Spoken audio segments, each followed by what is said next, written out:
So today I'm going to be sharing with you guys a bunch of products that I have been trying out, and most of these are brand new products that have been hitting the market, and letting you guys know what worked for me and what didn't work for me. I have a lot of different areas of makeup and skincare that I would share with you guys. So the first couple items are from ColourPop, and I actually got these all from Octali, which is a website for influencers to be able to try out new products from brands in exchange for giving their 100% honest opinion on whatever outlet it may be. So for me, I'm sharing it with you guys on YouTube.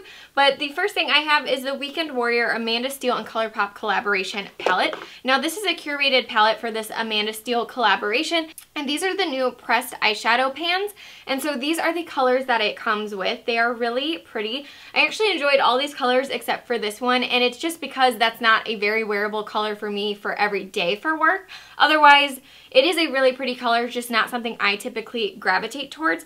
But as far as the actual quality of these new pressed powders, I thought they were really soft, really blendable. These are really, really soft in the pan, so not a whole lot of pressure is required. Otherwise, you will get some fallout. So just keep that in mind that you don't need a lot of pressure to pick up these products. So let me go ahead and swatch these for you.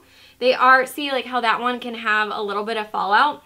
And they may seem a little patchy at first, but like once you start blending, like let me show you with this one, now you can see it blended out really well. It's still a little patchy on the end, but I think green shades like this are a lot harder to work with to begin with.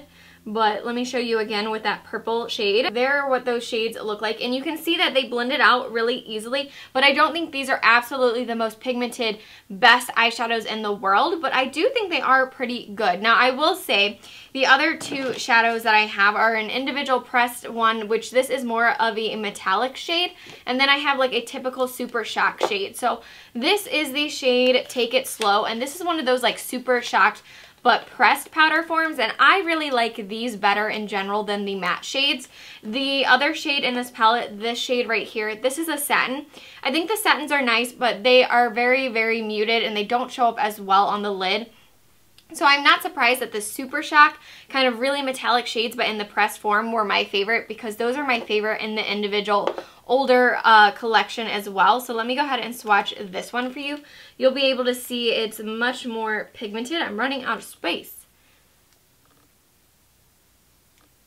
So here is what that one looks like. You can see it's definitely got more punch to it and it's more pigmented. I really like these. I still find that they're best applied with your finger. That's how I find ColourPop in general is best applied, but I really like this one. If you're going to try any of the new pressed powders from ColourPop, out of the kinds that I've tried, I definitely prefer this really metallic shade right here, which is Take It Slow. So then the other one in this collection, I think she has like 3 of these Super Shock shades. This is the shade Steele. Now this is like a really pretty pinky shade that has like a little bit of a duochrome effect, and then it's got really, really pretty sparkly gold flecks in it, and it's a really cool duochrome color, if you guys can see that right there. So let me swatch that. So here is what that one looks like. It's kind of hard to see on the skin. It's right here, and it's kind of hard to see on your actual eyelid once you apply it. This is actually the type of eyeshadow that's best performing on top of another eyeshadow. So put it on top of a black primer, a white primer, or any kind of base like that, and it's going to transform it and look unique and different. Or put it on top of any other eyeshadow to give it a little bit of an iridescent color. Or if you want a super simple look like I was doing this week, I would just put this on top of like a white eyeshadow base, like a really light like skin color, and just have a little bit of iridescence on my eye for a really natural look. But this is overall the same exact quality as the original Super Shocks. This is just the shade Steele from that collection. So next, a bunch of you guys had asked me if I was going to review this, so I figured I would go ahead and put it in this video. This is the new Becca First Light Priming Filter Instant Complexion Refresh. And it's this purple glass container, same like glass as their foundations. Always beautiful packaging from Becca. I absolutely love it. I know it seems crazy at first, this purple shade, but it goes on your face and it's colorless once you put it actually on your face. I will kind of show you on my hand. But as far as the properties, it says it's supposed to blur imperfections, kind of make your face a little bit more flawless and give you a radiant look. Now, I find that yes, it does those things, but on a very minute, subtle level. Like, I don't think it does that on the level of being a $30-something product. Now, I did purchase mine back in the beginning or middle of December from Beautylish. That's where it first released, and then now it is available at Sephora and I believe Ulta here's what the product looks like on my hand. It does look radiant right there, but let me keep blending this in while I talk, and you'll see it's really pretty subtle once you blend it in. So as far as blurring imperfections, again, I think it does it on a very, very, very small level. I did one side of my face, and then the other I had nothing on before I put on foundation. And I sat around waiting, and it took about 5 minutes for it to seep into the skin for me to realize, like, yes, there is a slight difference. This one looks a little bit blurred, and this one didn't. But not a whole big difference. Like, I found that for a blurring, smoothing, pore filling effect, I find I can see the effects a lot better with like a Benefit Pore Professional than I can with this. Now see what I mean? Now it's dried into my hand and it's not quite as noticeable. It is a little bit luminous compared to my hand that has nothing on it. But I don't find that there are like super significant differences. So I don't think this is necessarily worth $30-something that Becca is charging. And next is a new powder from CoverFX. These are the Perfect Pressed Powder. And I got the shade Light. I believe, if I remember correctly, there's only 3 shades in general. So I got the lightest one, which is shade Light. And it is pretty light. But I think if you have really, really, really, really fair skin, that this may be too dark for you. But for my skin tone, and if you're like anywhere around me, I think this will work for you. You guys, I love this. Now this does have some coverage to it. As you can see, like it's fully opaque on my finger. Let me go ahead and swatch it for you. If you can barely see where I put it, but it does have like some coverage. So this is like my new favorite blotting powder. I love it because like I said, there's a tad bit of coverage. So typically for a foundation for me, it starts to rub off on the nose because I'm constantly touching it because of my sinuses. So having a blotting powder with a little bit of coverage like this does is perfect for then soaking up the oils but giving me back a little bit more coverage on my nose. This gives you a really flawless finish on the skin. I really, really like this. I actually haven't tried using it as an actual setting powder on top of foundation or like concealer just because I absolutely fell in love with using it as like a touch-up throughout the day and a blotting powder. But I would imagine if I love it for that, it would be great for setting the face as well. So I definitely will give it a try for that purpose. But I love this, and this is definitely going in my purse to take with me all the time for whenever I get shiny and want a little pick-me-up to bring my skin and my foundation back to A+ status.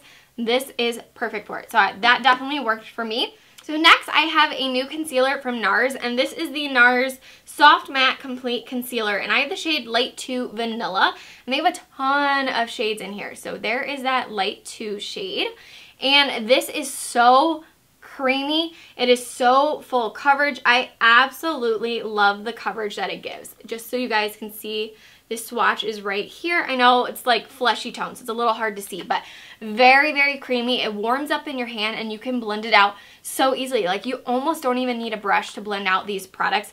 I love, love, love the consistency of this. However, what I have learned is this is not meant for underneath the eyes. I find in general with NARS products, they tend to be on the drier side. So because of that, when I put that underneath the eyes, it got so dry throughout the day and it cracked and it creased and it just did not look good. So that's when I discovered, yes, it's full coverage, but it's really meant for blemishes on the face or covering up dark spots, not dark circles and things like that. It just does not do well underneath the eyes. It's way too drying. But for imperfections on the face, it's so full coverage, so creamy, and it stays put all day and it makes it look flawless, and it really does cover well. Definitely just find the way to best use it and you're going to really enjoy this concealer. And like I said, there is a ton of shades to choose from, which I love. Now on the other hand, a NARS product that I did not really enjoy is the new primers that are out. And they came out with several of these and I was super excited. I was like, ooh, they had like ones for radiance, they had one for smoothing, and then I got the Pore and Shine Control Primer. Now first of all, I do not like the smell of this. Like it has like a very chemically like sunscreen smell. Like I do not like this, and when I put it on my face it just doesn't smell good. It eventually does go away, but if you're someone that's like very sensitive to scents on your face, you are not going to like this one. And it's very, very watery, which at first I didn't really care about. It seeps into the skin really nicely, but this one is for Pore and Shine Control. I did not find, because of the consistency of it, that it actually minimized my pores or blurred them or filled them in whatsoever. And then I tried this also with a foundation I'm about to talk about, and it did not help with shine control whatsoever. And this is meant to help keep you matte and help keep the shine away, and it does not. I still had oil breaking through like no other, and this did not help. So I don't know what the other ones are like, if they smell and if they work, but definitely this Pore and Shine Control one, I was not impressed with, especially for oily skin, and it's supposed to help. It did not help me whatsoever. So the last two products I have are some foundations that you guys have requested that I try. One of them is not new. This has been around for months and months and months. The other one is also not new, but this is a new shade. So this is the Milani Conceal and Perfect 2-in-1 foundation, and this is the shade 00, which is light natural. And this is the lightest brand new shade in this foundation, because if you guys are familiar with this foundation, these shades are very dark and they are very, very, very yellow. So I was excited to try it out, but then the 01 shade was way, way, way too dark. So I was like, ooh, okay, I'm gonna order online this brand new shade, but unfortunately it is still pretty yellow and it is still pretty dark. Now I can make it work when I wear it, like it works out once I blend it out, put powder, all that jazz. But if you are still lighter than me, this is still not going to be light enough for very fair or fair skin tones. It's just still going to be too dark and too yellow. I don't know why they have a problem making a shade that's light enough, but if you're fairer than me, I don't think this is going to work. As far as the actual quality of the foundation, I thought it gave me really nice medium coverage. It looked flawless. Unfortunately for me, with combination skin, I get really oily with this foundation within 3 or 4 hours. So I like the finish of it. I can make the color work for me. It's not ideal. I wish they had a different lighter shade even than this, but I do have to touch up more often with this foundation than I do typically. But once I do powder or blot, it goes back to looking nice. So there are some pros and cons about this foundation. Overall, you guys asked about the color, so I just wanted to give you guys a reference of what this new shade looks like. Now the other foundation someone had asked me to try is the Sonia Kashuk, I'm not sure how you say it, Soft Focus Satin Matte Foundation. Now this one I really, really liked. Now I had seen this all over YouTube last year when it came out, and I just had never tried it, so I was excited to finally give it a try. And I have the shade 01 Bisque. Now this shade is nice for lighter skin tones. Here is what it looks like, and it has a really nice consistency. And again, like you can see, that one matches me a lot better, and it definitely doesn't have like a strong yellow undertone. This one has more of a neutral undertone, so I like that. It gives you a really beautiful matte velvety finish, very natural looking. This one I don't get oily with. It really combats shine and oil, and it gives you a really nice high medium coverage. So I was really impressed overall with this foundation and really liked it. Cute glass bottle. Really love the finish, and it has a really decent long wearing time, and I didn't have to powder a ton at all. Maybe like once after 8 hours, and that was it. So really like that foundation. So those are all the brand new products that I have been trying lately, and most of them worked out for me, but there were a couple that were no good. So I thought I would share those with you guys and give you my little mini reviews and thoughts and opinions. If you enjoyed this video, give it a big thumbs up. Don't forget to subscribe so you can stay tuned to all my upcoming videos, and definitely leave me a comment down below and let me know if you have tried any of these products and what your thoughts were. I would love to hear it. So I hope you guys enjoyed, and I will see you very soon. Bye!